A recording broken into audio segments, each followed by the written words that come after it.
buenos días.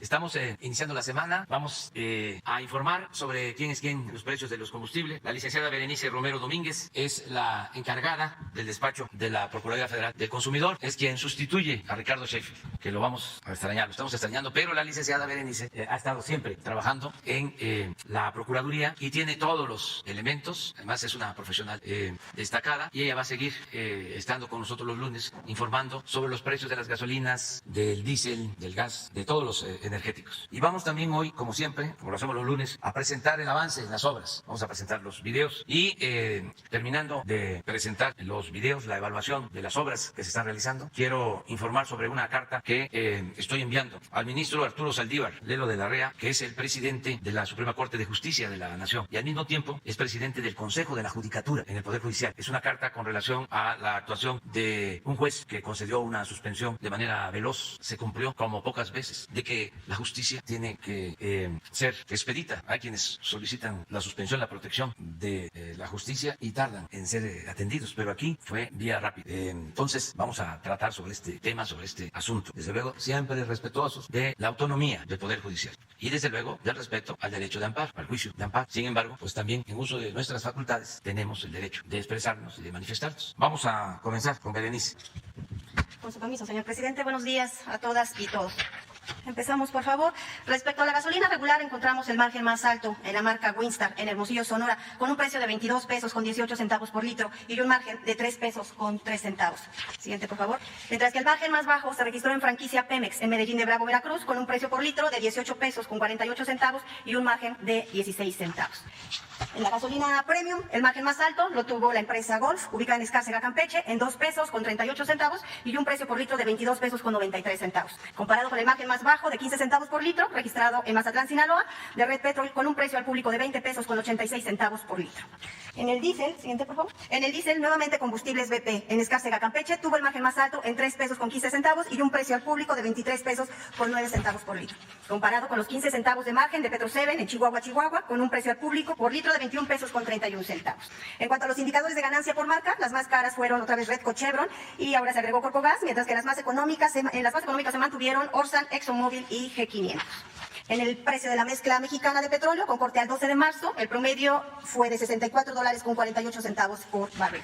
En el caso de los precios promedio diarios por combustible, también con corte al 12 de marzo, fueron los siguientes. Para la gasolina premium fue de 21 pesos con 69 centavos, el diésel a 21 pesos con 35 centavos y la gasolina regular a 20 pesos con 31 centavos. En cuanto al incentivo fiscal, los ahorros que tendrá el consumidor, poniendo como referencia un tanque de 40 litros, son, respecto a la gasolina regular, un ahorro de 145 pesos con 62 centavos, con un incentivo del 51.62%. En la gasolina premium, el ahorro será de 36 pesos con 80 centavos, con un incentivo del 21.30%. Y para el caso del diésel, el ahorro será de 60 pesos con 64 centavos, con un incentivo del 26.97 por ciento. Siguiente presentación, por favor. Respecto a las acciones de verificación, se atendieron 156 denuncias presentadas a través de la app litro por litro, se realizaron 140 visitas y en esta ocasión solo una gasolinera se negó a ser verificada, ya es Multiservicio Obregón SADCB en Cuauhtémoc, Chihuahua. Como parte de la estrategia de combate al robo de hidrocarburos, el 10 de marzo se realizó un operativo de verificación en Cuautepec de Hinojosa, Hidalgo, en coordinación con la Secretaría de Seguridad y Protección Ciudadana, la Secretaría de la Defensa Nacional, la Fiscalía General de la República, la Comisión Reguladora de Energía y la Secretaría de Seguridad Pública del Estado de Hidalgo. Como resultado, la Profeco inmovilizó 18 bombas para el despacho de combustible. Asimismo, por favor. Asimismo, la Fiscalía General de la República y Profeco llevaron a cabo un operativo en Huetamo, Michoacán, asegurando un artefacto de los ya conocidos como rastrillos. La gasolina regular más barata a través de la app litro por litro se vendió en Medellín de Bravo, Veracruz, de franquicia Pemex, en 18 pesos con 49 centavos y en San Mateo, Atenco, Estado de México, por móvil, en 18 pesos con 57 centavos. La más cara en Zapopan, Jalisco, en 22 pesos con 9 centavos y en Santa Ana, Sonora de Redco, en 21 pesos con 99 centavos. En la premium, la más barata la encontramos en Veracruz, en 19 pesos con 99 centavos de franquicia Pemex y en Centro Tabasco en 20 pesos con 9 centavos por G500. La más cara se encontró en Culiacán, Sinaloa, en 24 pesos con 35 centavos por parte de la franquicia Pemex y en Atizapán de Zaragoza, Estado de México, de la marca Shell, en 23 pesos con 79 centavos.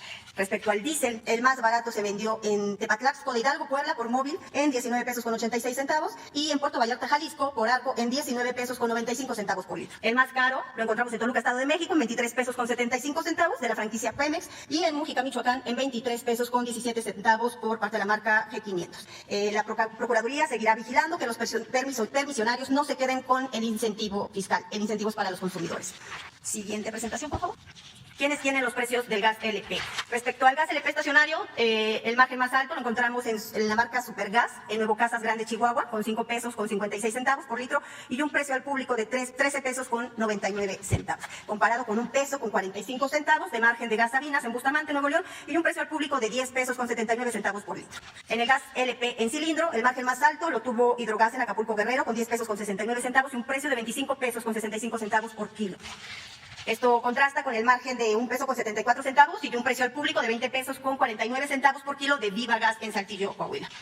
Finalmente, en los precios promedio diarios del gas LP al 10 de marzo, el gas en cilindro registró un promedio de 23 pesos con 72 centavos por kilo, mientras que el gas estacionario fue de 12 pesos con 70 centavos por litro. Siguiente presentación, por favor. Respecto a las acciones de verificación, realizamos 62 verificaciones, solo en 3 casos impusieron infracciones y esta semana no tuvimos ninguna negativa para ser verificado. Es cuanto, señor presidente. Muchas gracias. Es importante aclarar en la información sobre quiénes tienen los precios que en los últimos días ha habido una especulación en cuanto al precio de combustible, sobre todo gasolinas. Ya se está revisando porque se están entregando incentivos a los distribuidores que no se ven reflejados en el precio final al consumidor. Entonces es un llamado a todos los distribuidores para que no se aumente el precio de los combustibles de manera injustificada. Tenemos el compromiso y se va a cumplir, llueva, truene o relampaguee, de que no van a aumentar los precios de los combustibles en términos reales. Se acabaron los gasolinazos y es el honor el que está de por medio, es la credibilidad del gobierno, es la palabra del presidente. Entonces, para que nos ayuden, como siempre lo han venido haciendo todos los distribuidores, porque se necesita de la participación de todas y de todos. Esto que estoy planteando se ha dado en los últimos 30 días, en el último mes, pero espero que se resuelva. A lo mejor por las existencias habría que ver a qué se debe, pero vamos a estar pendientes para que esto se atienda y se resuelva. Vamos con los videos. La Secretaría de la Defensa Nacional informa los avances en la construcción del Aeropuerto Internacional Felipe Ángeles al 15 de marzo de 2021. En la Torre de Control y Servicios de Extinción de Incendios se continúan los trabajos para la colocación y montaje de bases e instalación de malla en triángulos iluminados. En el estacionamiento y terminal intermodal de transporte terrestre se realiza el armado de nodos y el tendido de tubería para las instalaciones de red hidrosanitaria, eléctrica, voz y datos. En la terminal de combustibles y red de distribución se aplica pintura encubierta del tanque vertical atmosférico 2 y 3, así como la conformación de base en vialidad central para instalaciones de apoyo a la aviación. En las redes eléctricas, voz y datos se llevan a cabo referencias topográficas, además de los trabajos de trazo y excavación en áreas de registro. En las redes hidráulicas y sanitarias generales se continúa con el habilitado de acero de refuerzo en la losa de cimentación y muros de la cisterna de emergencia, mientras que en las plantas de regulación se efectúa el relleno de vialidades de conexión en cisterna de regulación, sur y complejo logístico. A la fecha, se han generado 80.869 empleos civiles. Faltan 371 días de construcción. Gobierno de México. Avance en la construcción de la refinería de Dos Bocas. Es 12 de marzo y el reporte hoy lo hacemos desde el área de edificios administrativos y de operación. Me acompañan más mujeres que están en este sector. Ve el reporte de esta semana. En el área de plantas químicas de proceso, iniciaron los trabajos de precolado de marcos en la planta de alquilación, con lo que se suma a las plantas combinada y cotizadora en los procesos de fabricación y montaje de concreto precolado.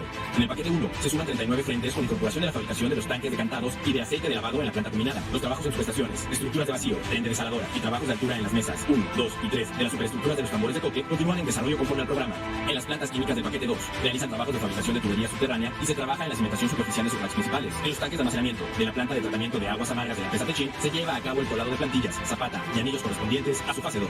Esta semana iniciaron las maniobras de instalación de vidrio para fachada del edificio administrativo B en área de edificios de la refinería. En el cuarto de control continúan los trabajos de vaciado de concreto en columnas y muros perimetrales de sus 3 módulos. También se llevan a cabo la colocación de plantilla de zapata y el habilitado de acero y columnas en el edificio de telecomunicaciones. En el área de almacenamiento se realizan trabajos de doble turno en el área de tanques verticales con respecto a la colocación de placas de fondo, soldadura de anillos y montaje de placa de cúpula. En los tanques esféricos se trabaja en el armado de columnas inferiores con gajo de unión y a la soldadura interior de los ecuadores. En los trabajos de integración continúan los trabajos de desarrollo en el tramo 3 del gasoducto con actividad de espalda, limpieza de derecho de vía y trazo del eje de tubería. Continúa también la construcción del muro de soporte de la barra de enrejado del frente de la refinería. En materia de sustentabilidad continúa el cultivo de plantas de ornato en el vivero. Gobierno de México. Tren Maya, reporte de avances. Semana 30 de 157. En el tramo 1, proseguimos con los trabajos de formación de terraplén, rescate de flora y fauna y acostillamiento de tuberías para las obras de drenaje transversal. En el tramo 2, avanzamos en el desmontaje de la vía antigua, los trabajos de despalme y la formación de terraplén y pedraplén. En el tramo 3, continuamos con la construcción de los pasos vehiculares, la formación de terraplén y los drenajes transversales. Además, avanzamos en el desmantelamiento de vía antigua. En el tramo 4, avanzan los trabajos de desmonte y despalme, junto a los procesos de terracería. Seguimos en el tendido de asfalto y la construcción de pasos vehiculares y ganaderos. Al día de hoy, los empleos en los 4 tramos ascienden a 40.974. En el Tren Maya fabricamos concreto para pasos ganaderos y vehiculares. Primero, en el área de corte y rehabilitado, habilitamos acero reforzado con respectivas especificaciones. Luego, en el área de muros prefabricados, realizamos el armado de acero de refuerzo para muros prefabricados. Por último, realizamos el cimbrado. En el tramo 3, avanzamos con los trabajos de bancos de materiales, con el objetivo de preparar las diversas capas de pavimentos. Barrenamos a cielo abierto para la obtención de material de voladura para trituración. Después, trituramos el material producto de voladura para subrasantes y subbases. El Tren Maya avanza. Gobierno de México. Construcción del tren interurbano México-Toluca. Reporte semanal. Tramo 1, 36 kilómetros. Avance a la fecha 99.7%. Talleres y cocheras. Continúan los trabajos de acabados al exterior e instalaciones al interior de las naves del torno rodero, pintura y túnel de lavado. Viaducto 2. Se construyen los últimos topes sísmicos de este viaducto y se avanza en las preparaciones para las juntas de largo recorrido. Terracerías 3. Se continúa con la instalación del muro de confinamiento mediante tramos prefabricados unidos con castillos colados en sitio. Tramo 3, 17 kilómetros. Avance a la fecha 52.5%. Frente 2. Carretera Federal. Se terminaron los montajes de capiteles de este frente. Se continúa con la colocación de traves en maniobras nocturnas. Subestación eléctrica de tracción 2. Se arrojan los taludes de los accesos a la subestación con tierra orgánica para facilitar el crecimiento de vegetación que garantice su estabilidad. Arteaga y Salazar. Se tensaron 4 traves del cuerpo oriente y se prepara el armado de las traves 6 y 7. Estación Santa Fe. Continúan los colados de traves de cimentación de la estructura para las vialidades en el costado sur de la estación. Estación Vasco de Quiroga. Esta estación dará servicio a los habitantes del pueblo de Santa Fe, a estudiantes de la Universidad de la Salud, visitantes de la 4ª sección del Bosque de Chapultepec y personal militar asignado a este sector. Terminal Observatorio. Se continúa con la perforación, armado y colado de pilas de cimentación en el costado norte de la terminal. El tren interurbano estará integrado con otros medios de transporte público para que los usuarios puedan desplazarse fácilmente a los centros de trabajo, hogares, comercios, escuelas y sitios de recreación. Secretaría de Comunicaciones y Transportes. Gobierno de México. El Istmo de Tehuantepec cuenta con una posición estratégica para las rutas del comercio mundial. El corredor interoceánico aprovecha esta área de oportunidad en beneficio de las y los habitantes de la región. A continuación se informa el avance de obras a 15 de marzo de 2021. En el puerto de Coatzacoalcos continúan los trabajos de dragado de construcción. Con 3 dragas activas, se alcanzó un avance de 23.8%. En el puerto de Salina Cruz, continúa el acopio y apilado de piedra para la construcción del rompeolas oeste. Y se prepara el segundo sistema de básculas para el material pétreo. Procedente de República Dominicana, llegó al puerto la barcaza que participará en el vertimiento de roca al mar, una vez concluido el muelle temporal, que presenta un avance de 50%. En el ferrocarril del Istmo de Tehuantepec, en los 5 tramos continúa la rehabilitación de las vías, con un avance global de 34%. Continúan las acciones de deshierve en el derecho de vía, así como la limpieza del drenaje. Se suministra el balasto para el vaciado y tendido de la plataforma. Se alinean los durmientes de concreto y los rieles. Se preparan los cruces vehiculares con el armado de piezas prefabricadas para ser integradas a la vía. La plataforma logística del corredor interoceánico ofrecerá un servicio eficiente en tiempo y costo para la movilización de mercancías a otras partes de México y el mundo, lo que impulsará el desarrollo y bienestar del Istmo de Tehuantepec. Gobierno de México. La Comisión Nacional del Agua informa los avances del proyecto ecológico Lago de Texcoco. Vivero. Continúa la colocación de plantas acuáticas en las celdas del biofiltro, así como el montaje de madera estructural y colocación de duela en el pabellón demostrativo. Se realiza la construcción de la plataforma para el manejo de composta. Asimismo, se lleva a cabo la colocación del sistema de riego por goteo. También se hizo el traslado de plantas hacia las plataformas destinadas para su manejo y producción y la construcción de fosas en la zona de producción de plantas. Reforzamiento y mejoramiento de terracerías. En las plataformas de Tezontle, sobre las que se ubicará el equipamiento social y deportivo, se encuentra el proceso final la compactación de los caminos de conexión. Ciénega de San Juan, fase 1. Continúan los trabajos de interconexión de los cuerpos de agua mediante la realización de zanjas e instalación de tuberías en los bordos interiores. Se mantienen los trabajos de arrope en los bordos de los caminos. Con agua. Gobierno de México. Bueno, pues vamos a pasar a dar a conocer la carta que envío al ministro Arturo Saldívar Lelo de la REA, presidente de la Suprema Corte de Justicia de la Nación y del Consejo de la Judicatura Federal, ciudadano presidente del Consejo de la Judicatura. Un día después de haberse publicado la reforma a la ley de la industria eléctrica, el juez Juan Pablo Gómez Fierro, titular del Juzgado Segundo de Distrito en materia administrativa, especializado en competencia económica, radiodifusión y telecomunicaciones, concedió a un quejoso una suspensión por el amparo promovido en contra de esa nueva disposición y lo hizo extensivo ofensivo a otras personas físicas y morales. De manera respetuosa y en observancia al principio de separación de poderes, le solicito que el Consejo que usted preside determine e informe si a la autoridad judicial mencionada le correspondía o no aplicar de manera oficiosa la suspensión a quienes no lo solicitaron y si es de su competencia o no resolver sobre este caso. Asimismo, y si mi petición es legalmente procedente, solicito que el Consejo de la Judicatura lleve a cabo una investigación para esclarecer la actuación del juez Gómez Fierro en este episodio. No omito manifestarle que alrededor de este asunto actúan personas, organizaciones y empresas afines al antiguo régimen que en función de sus conocidos intereses económicos y políticos tenían como modus operandi la corrupción y el influyentismo, con lo que han afectado gravemente la hacienda pública y la economía de la mayoría de los mexicanos, en especial de los más pobres.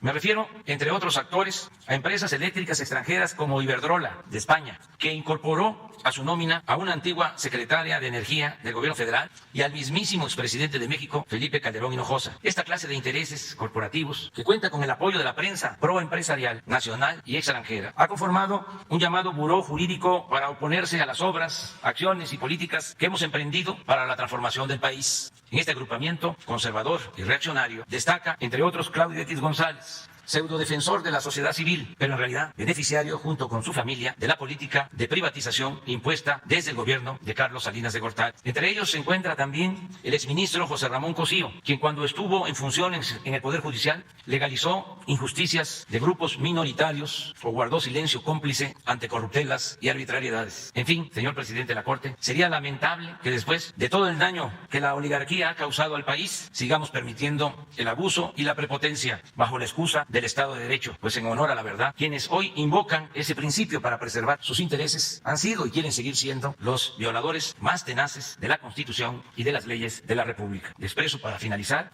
que así como respeto y respetaré siempre la aplicación del derecho de amparo y la independencia del Poder Judicial, ejerceré también a plenitud mis facultades como presidente de la República y mis libertades como ciudadano y no callaré ante el pillaje y la injusticia. Con un saludo cordial. Esta carta se la envié ya al ministro Arturo Saldívar para que, como lo expreso, si procede, se inicie una investigación sobre este tema. Como seguramente me van a pedir pruebas, en el caso de Claudio X González, pues es algo muy conocido, es de dominio público. Su papá fue asesor económico de Salinas de Gortari.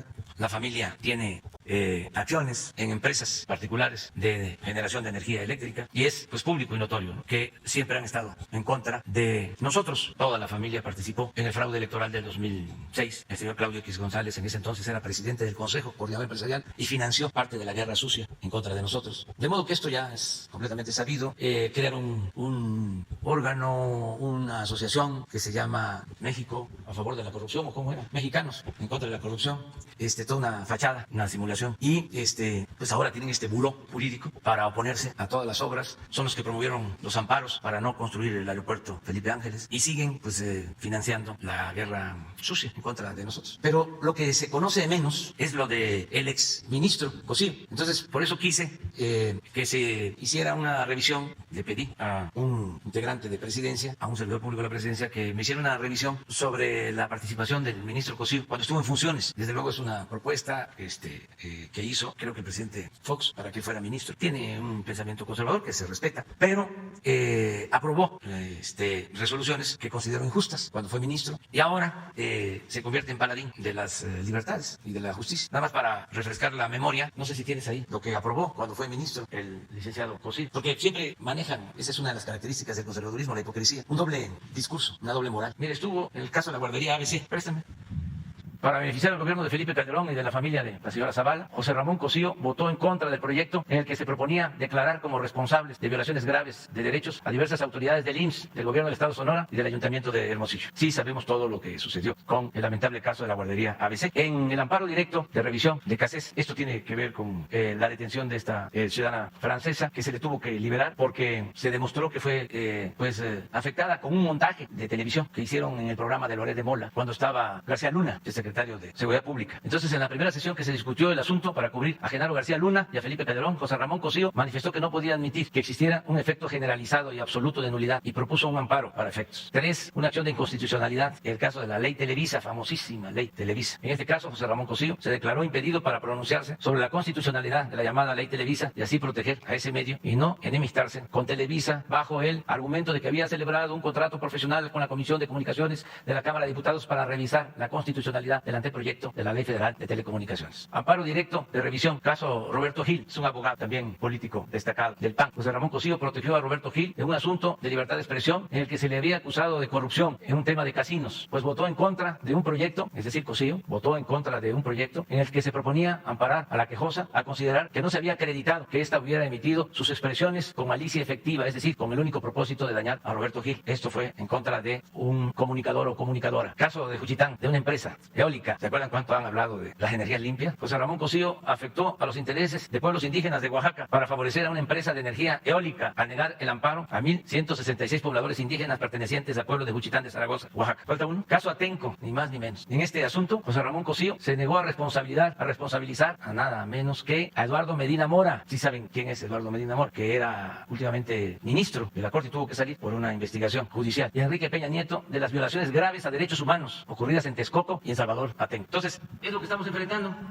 Desde luego, se respeta el derecho de amparo, se respeta la autonomía de jueces, magistrados, ministros del Poder Judicial, se respeta la libertad de los ciudadanos, se respeta la libertad de expresión, de manifestación de las ideas, se respeta la libertad de asociación, se garantiza el derecho a disentir, pero al mismo tiempo nosotros vamos a ejercer nuestras facultades a plenitud y a defender el interés general, porque estos grupos solo se orientan a defender el interés de particulares, sobre todo de empresas que han lucrado durante años con el presupuesto público y se han quedado con bienes del pueblo y de la nación. Entonces tenemos que representar un gobierno para todos, ya no a los gobiernos facciosos que solo estaban al servicio de minorías rapaces, ya no el saqueo, ya no el robo, siempre en el marco de la legalidad, con un auténtico Estado de Derecho, no con la simulación, no con un estado de chueco o de cohecho, como era antes. ¿Por qué la reforma a la ley eléctrica? Porque tenemos que garantizar que no aumente, como antes sucedía, el precio de la luz. ¿Por qué aumentaba el precio de la luz? Porque las empresas que vendían la energía eléctrica a la Comisión Federal de Electricidad hacían su agosto, vendían la energía eléctrica a precios elevadísimos, se les tenía que entregar subsidios y se le cobraba más, proporcionalmente hablando, a un consumidor normal de un hogar que a una empresa. Pagaban más los ciudadanos, las personas, las familias, que los negocios, que las corporaciones comerciales, económicas, financieras. Entonces se oponen a los cambios, que además no significan quitarles la oportunidad de hacer negocios legítimos y legales, con ganancias razonables. La vez pasada decía yo que es quitar las aristas más dañinas, lo que más afecta a la economía popular, pero se escandalizan y el New York Times con su corresponsal, amigo de Claudio X González, que también eso no tiene nada que ver, ¿no? O sea, podemos tener amistades. El asunto es el sesgo de la información y ni siquiera es el corresponsal, es la política editorial del periódico, proempresarial, pero pasa por encima de la ética y eso sí se tiene que cuestionar. Y ya ni hablemos del país, de España, es un boletín de las empresas españolas que hacían lo que les daba la gana. Repsol, ¿cómo se llama? Esa era la preferida de Calderón junto con Iberdrola, o HL, que era la preferida del presidente Peña, y otras. Desde luego hay empresas españolas que cumplen con su responsabilidad, que no sobornan, que no nos vienen a ofender, como Iberdrola, repito, que se lleva de empleados a la secretaria de Energía, al expresidente, algo que no sucede en ningún país del mundo. Es una vergüenza, es una falta de respeto. Entonces se enojan mucho los del país y todos los días están atacándonos. Siempre vamos a respetar al pueblo español. Más recordarles de que sus mejores épocas tuvieron que ver con la República. Es la época de los grandes escritores. Desde luego, ahí está el mejor escritor de la lengua castellana. De ahí surgió Cervantes, el mejor escritor. En el caso de la literatura, pero también muchos otros poetas, escritores de la época de la República. Y tenemos mucha relación con España. No solo por que ellos invadieron lo que hoy es México y se creó nuestro mestizaje con todos los abusos que se cometieron. Como son las invasiones, cuando el propósito es apoderarse de lo ajeno, de las tierras, sobre todo del oro. Acuérdense lo que decían los llamados conquistadores. Al inicio, que no se les entendía bien, insistían, es que tenemos una enfermedad incurable nosotros. Y esa enfermedad solo se cura con el oro. O sea, siempre en las invasiones, pero no solo el caso de esta invasión, sino todas, es para saquear. Pero luego se ha logrado una extraordinaria relación de amistad. Ahora por eso, con los 500 años de esa invasión y a los 200 años de la independencia, se les pedía a los representantes de la monarquía española que ofreciéramos conjuntamente una disculpa a los pueblos originarios por todos los abusos que se cometieron. Y no hubo respuesta, se ofendieron. Nos mandaron a los intelectuales orgánicos, conservadores, a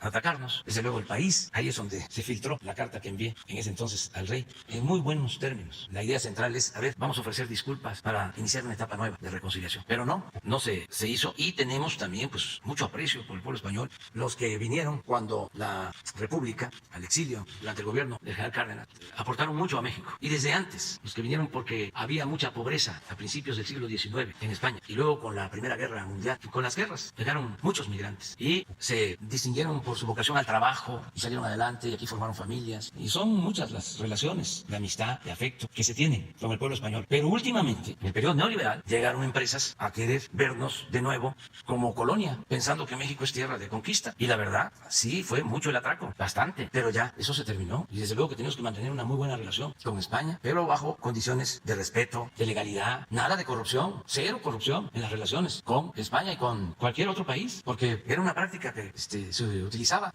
mantener buenas relaciones con los gobiernos, cooptar a funcionarios, comprarlos para hacer negocios no lícitos. Entonces, por eso, ahora con la ley de energía eléctrica ha habido tanta polémica. Yo espero que se vaya entendiendo. Tenemos que proteger la hacienda pública, tenemos que defender la economía de los mexicanos y sobre todo defender a la gente pobre. Como el subsidio gubernamental lo vamos a destinar a las empresas y no vamos a apoyar al pueblo. Tenemos la obligación de atender a la gente más necesitada, a la gente pobre. Vamos a utilizar todo el presupuesto para estar enriqueciendo a unos cuantos, a una minoría, mientras la gente carece hasta de lo más indispensable, mientras cada vez hay más pobreza porque se le da la espalda al pueblo, porque gobernar es atender a los fifís de las empresas nacionales o extranjeras, que muy educaditos, pero bien ambiciosos, bastante ambiciosos. Y que no se confunda el dar soborno para obtener un contrato, no cumplir con un contrato, o cobrar más por una obra, no es negocio, es corrupción. Entonces, esto es lo que quería comentar empezando la semana. Buenos días, presidente. Gracias, Daniela Escobar de Triunfo. Primero, ahora que aborda este tema, justamente el fin de semana el presidente de la Suprema Corte, Arturo Saldívar, publicaba un tuit en el que decía que los jueces federales tienen que actuar con autonomía, que el Consejo de la Judicatura Federal garantiza que puedan ejercer su función con absoluta libertad y que además, bueno, pues los fallos, aunque pueden ser recurridos, siempre deben ser respetados bajo la óptica de la independencia judicial. ¿No consideraría que esto a lo mejor es un poco adelantarse a la respuesta que pudiera darle a la carta? Y por otro lado, si no es suficiente con los recursos legales a los que ustedes van a acudir, si fuera como un llamado a que lo piensen dos veces los jueces antes de dar un amparo en contra de esta ley. No, es que no es solo lo jurídico, es lo político. Es que la gente, por lo general, y no es fácil pues para nadie, saber qué es una suspensión y qué es un amparo en definitivo. Entonces, ¿qué es lo que se difundió? Que se detuvo la ley. Vean los periódicos. O sea, que se concedió ya el amparo y que se cayó la ley. Ese es el mensaje. A mí me gustaría, a ver si no tienes los titulares de los periódicos. Al día siguiente de que el juez otorgó la suspensión. ¿Qué día fue? Fue así, pero al día siguiente. Entonces, todo esto es muy didáctico.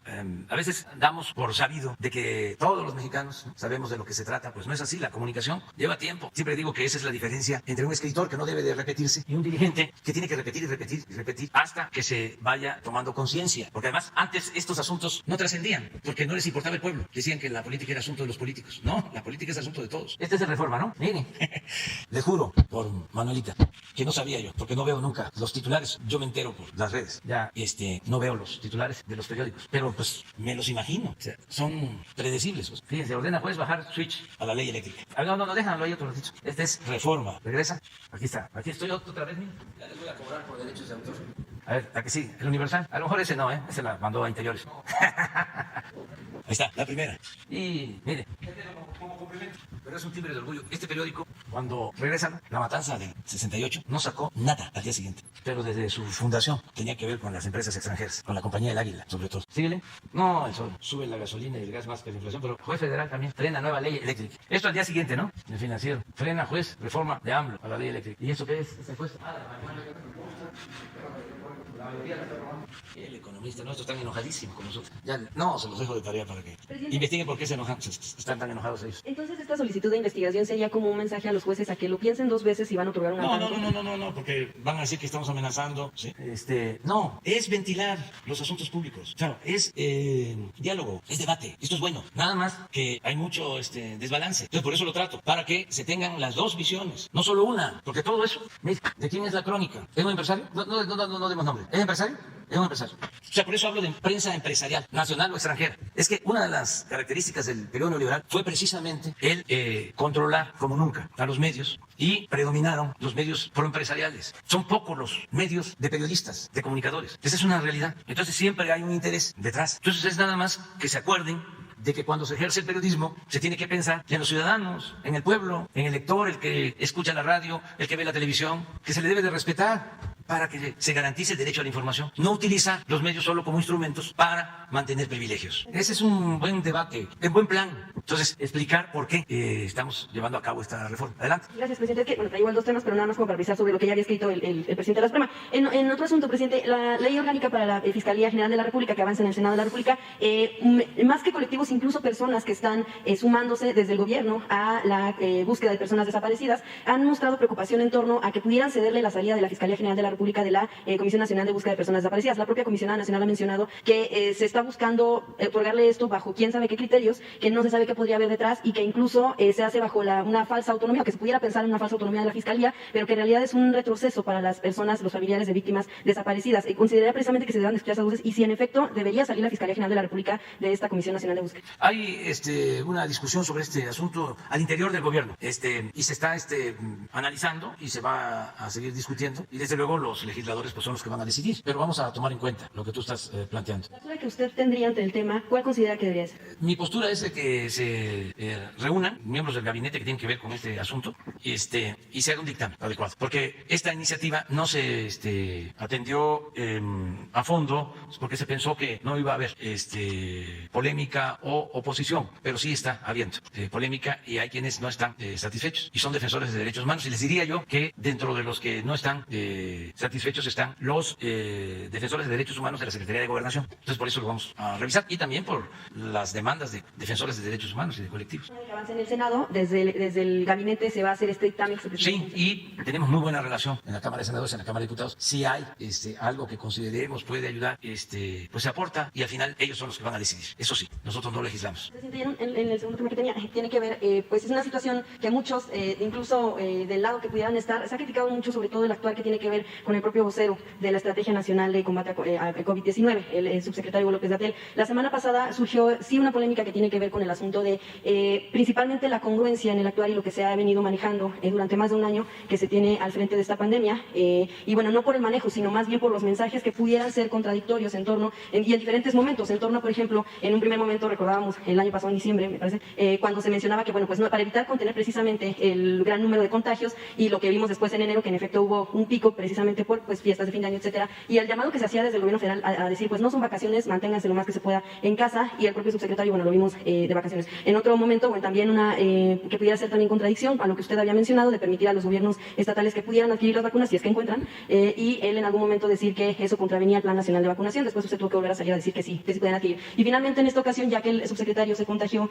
y que no tenía todavía la alta epidemiológica y que aún así, a pesar de que él mencionaba que la médica sí, y aún así salir a pasear a un parque, o bueno, no sabemos, salir a un parque además acompañado, en algún momento se le veía incluso sin cubrebocas, preguntarle si precisamente esta situación no sería justo una contradicción a los mensajes que ha tratado de enviar constantemente el subsecretario, si usted lo ve bien. Sí, mire, yo celebro que ya se incorporó el doctor Hugo López-Gatell, ya estuvo hoy en la mañana en la reunión de gabinete, me da mucho gusto porque ya sanó, eso es lo más importante, que está ya bien de salud. Hoy le aplaudimos por eso, como le tenemos que aplaudir a todos los que salen de los hospitales y como tenemos que abrazar a los familiares de los que fallecen, que siempre lo hacemos con mucho respeto. Eso es lo más importante. Lo demás es accesorio, es lo que tiene que ver con la política, que si está bien, está mal, y como el doctor Hugo López-Gatell pues es el que ha estado dando la cara, informando desde hace mucho tiempo. Yo no creo que haya un país en el mundo, y ofrezco disculpa por decirlo, pero si no lo digo, pues no se va a leer en ningún periódico, por lo que estamos viendo, ¿no? Ni lo vamos a escuchar en la radio, ni lo vamos a ver en la televisión. Pero no creo que haya un país en el mundo en el que se haya informado más de manera sistemática, permanente, sobre la pandemia. Todos los días. No hay. Ojalá y me ayuden a hacer la investigación. Entonces, él ha estado expuesto, tiene que informar, y a algunos pues no les gusta y lo cuestionan, lo atacan. Entonces, hay que ver eso también, ¿no?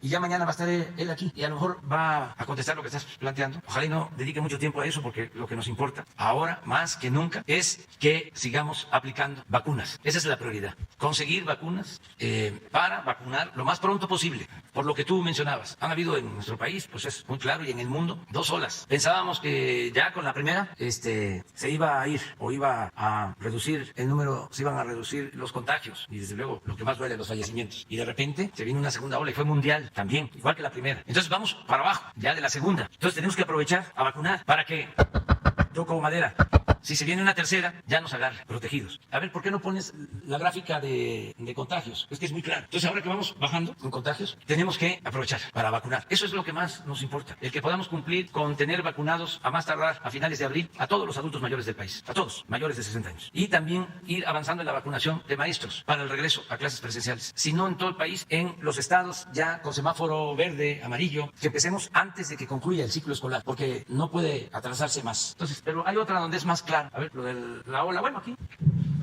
Sí, es esto, es lo mismo, pero es el mismo. Esta es más clara, esta es más clara, es hospitalización. Miren, llegamos aquí, ahí vamos bajando, entonces esto es como septiembre, octubre, y de repente se viene esto, más alta. Aquí se nota más porque lo cierto es que aquí implementamos un programa emergente para tener más camas, equipos y médicos. Se amplió la capacidad de atención porque sí temíamos que nos rebasara. Acuérdense que estando aquí, llegamos a estar en la Ciudad de México con 95% de ocupación, 95. Y ahora en la Ciudad de México estamos creo que en 50.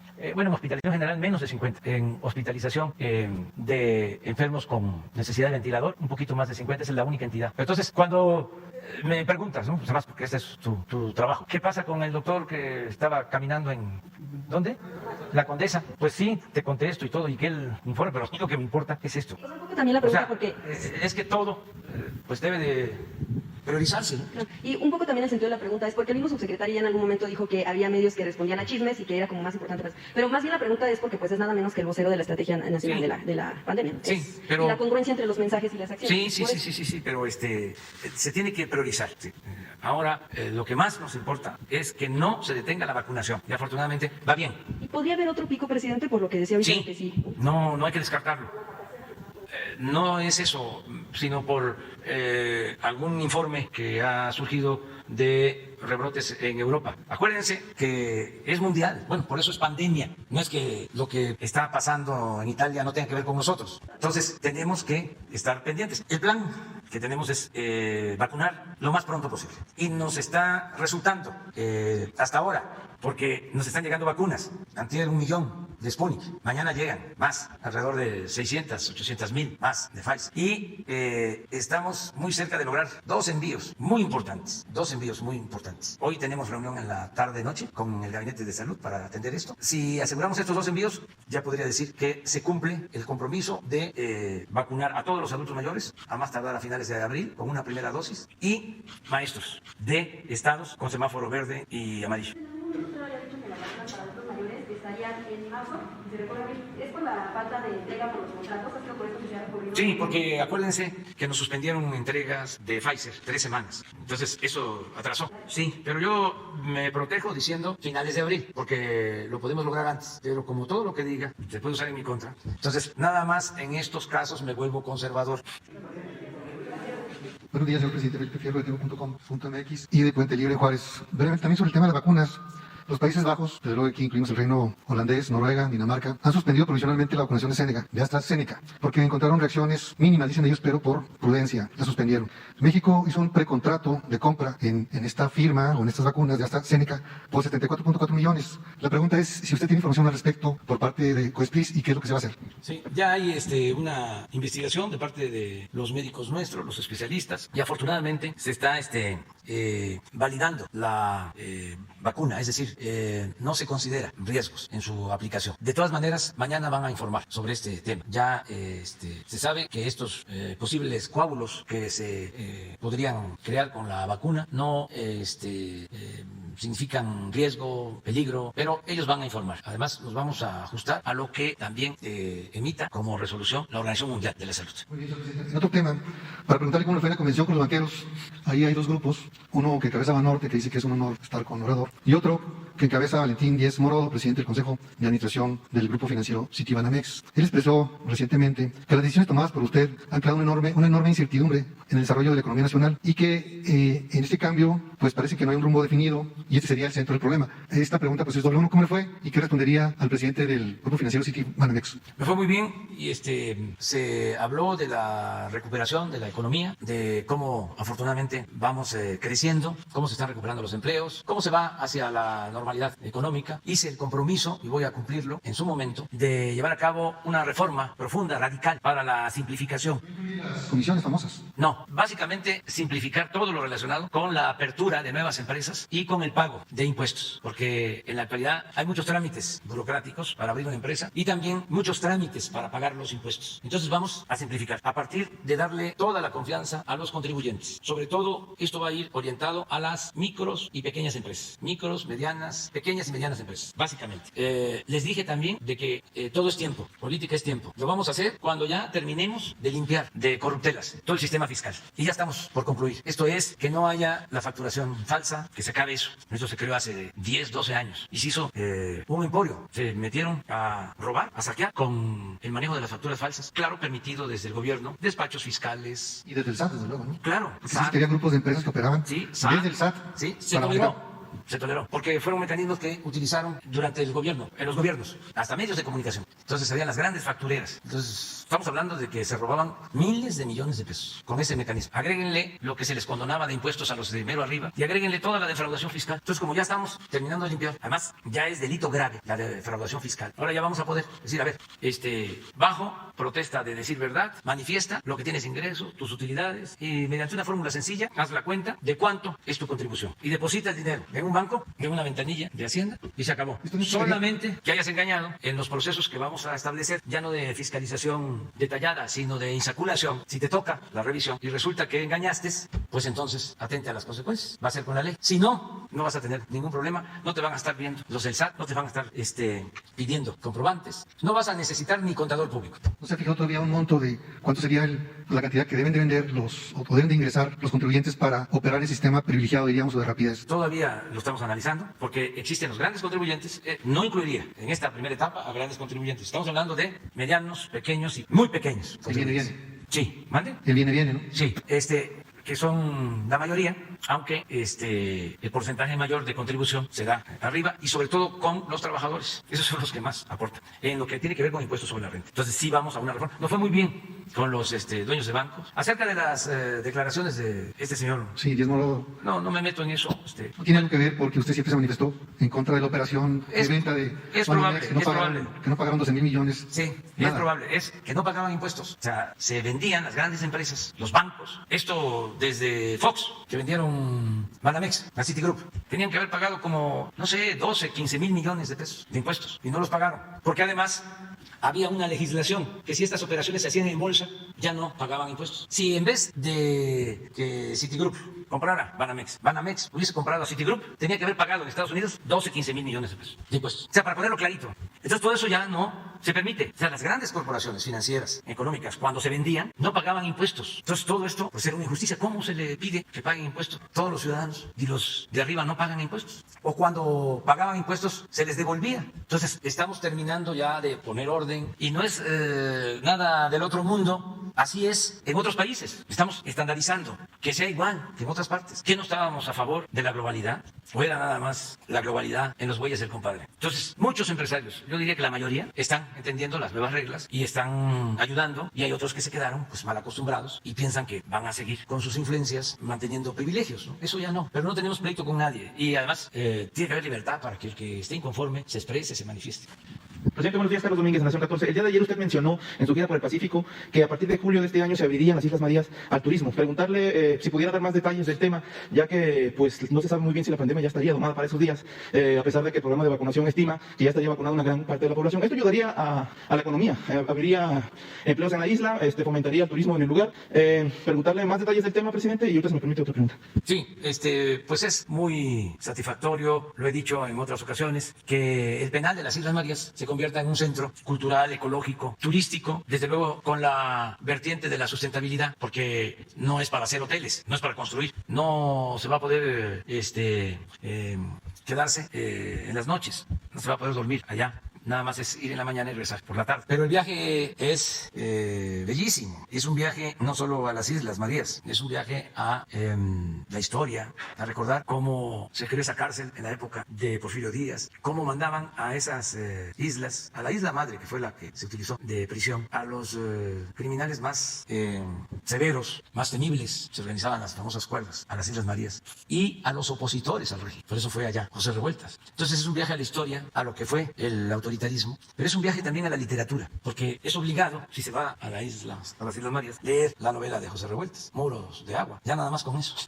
valió la pena el viaje, porque si hay un poco más de imaginación, pues uno ya empieza a visualizar lo que fue la isla en donde estuvo preso Nelson Mandela en Sudáfrica, y su autobiografía también, no sé si le alcanza el tiempo de leer la autobiografía de Mandela, El largo viaje hacia la libertad. Esos dos textos son imprescindibles para la formación humanista. Incluso el libro de Revueltas comienza con una visita a un hospital de leprosos, con un asunto que tiene que ver con la salud, lo médico, y también expresa cómo hay médicos ahí que están con los enfermos porque tienen una convicción humanista. Así comienza el libro. Bueno, entonces lo que queremos es terminar de arreglar la isla. Ya se avanzó mucho, ya se reconstruyeron todos los espacios, las fuentes, los monumentos, la iglesia, las veredas o caminos que van a un Cristo que está en lo alto, que hicieron los presos, miradores, cárceles, en fin, ya se avanzó mucho en la reconstrucción, pero falta todavía. Presidente, ¿ya existe un estudio de impacto ambiental en el lugar ya, de eso mismo? Ya existe. ¿De cuántos pueden llegar a la isla? ¿Será ¿Cuántas turismo personas? de muy bajo impacto, como lo mencionó? Muy bajo impacto. ¿No habrá vuelos, solamente llegarán por mar? Solamente por mar. Y lo que queremos es que se pueda ir de Mazatlán,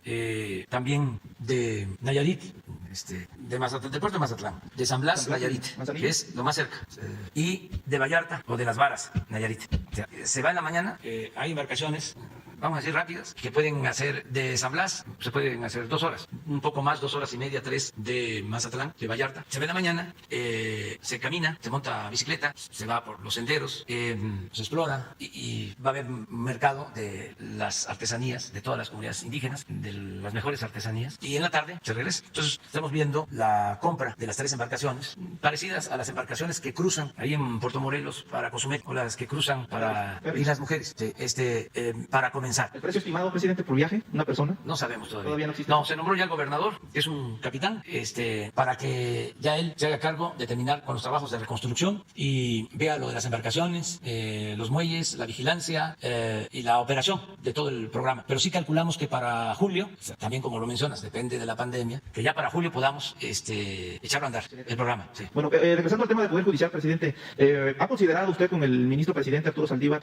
coloquialmente hablando, alguna purga dentro del poder? Porque, hablando concretamente, son responsables, presidente, de la situación de impunidad de alguna manera en la que se encuentra el país, presidente. Hay muchos jueces que, como lo menciona usted en este tema, muy probablemente trabajan para intereses no siempre de los quejosos o de las víctimas, o son parciales al momento de emitir un veredicto, presidente. ¿Ha considerado con el ministro presidente, con su equipo jurídico, tal vez con algunos miembros o líderes de las cámaras, alguna reforma, algo que ayude de alguna manera a realizar un tipo de purga dentro de este poder? Y en otro tema, su postura por la detención de la expresidenta de Bolivia, Yanine Áñez, a quien se le responsabiliza probablemente de participar en el golpe de Estado contra el presidente Evo Morales. Bueno, acerca de lo primero, corresponde al Poder Judicial continuar, porque creo que ya iniciaron un proceso de renovación al interior del Poder Judicial. Y creo que un papel importante para limpiar de corrupción el Poder Judicial es el que puede jugar la Judicatura. El Poder Judicial, para explicarlo así de manera sencilla, tiene toda la parte judicial, que tiene que ver con jueces, con magistrados, con los ministros de la Suprema Corte de Justicia, que son los encargados, de conformidad con la Constitución, de que se respeten las leyes, se protejan los derechos de los ciudadanos, que se cumpla con la Constitución y con las leyes. Ellos son los responsables. Pero al mismo tiempo, al interior del Poder Judicial existe el Consejo de la Judicatura, que es como el poder que vigila el buen desempeño de todos los servidores públicos del Poder Judicial. Es el órgano vigilante de que en efecto se actúe con rectitud,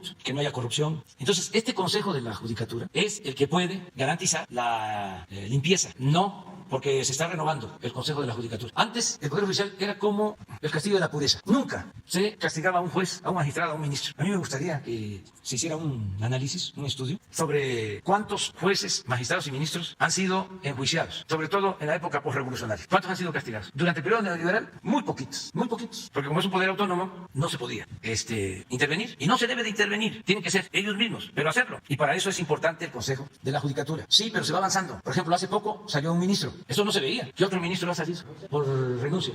Sí. ¿No? La primera vez. Los que se retiran es otra cosa, ¿no? Porque cumplen con su tiempo. Pero sería bueno esto. Entonces, bueno, el hacer el análisis, porque pues eran intocables. No debe de haber fueros ni privilegios para servidores públicos. Una de las cosas que estoy proponiendo, y voy a convertirla en iniciativa de ley, es de que en el caso de servidores públicos no haya secrecía, que se conozcan los expedientes, que no se argumente de que por el debido proceso no se pueden dar a conocer las investigaciones. Siempre se habla de los derechos humanos, pero si se trata de un servidor público que violó derechos humanos, porque la corrupción es una violación a derechos humanos, no tiene por qué mantenerse en sigilo o en secreto. Cuando se trata de un asunto de los ciudadanos personal, entre particulares, ese es otro asunto, esa es otra cosa. Pero servidor público, ¿cómo no va a saber el pueblo? Entonces, yo confío mucho en que siga avanzando la depuración, la purificación de la vida pública en todos los poderes y en la sociedad, porque esa es la gran riqueza de México, la honestidad, y en especial la honestidad de su pueblo. Entonces, si somos honestos, vamos a ser libres,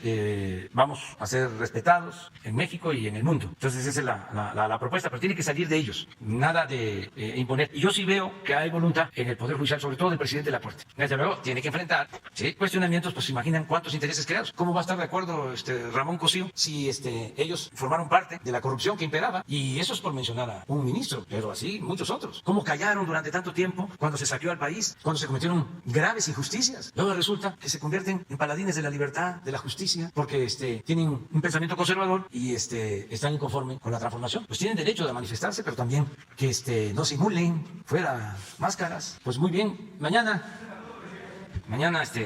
es...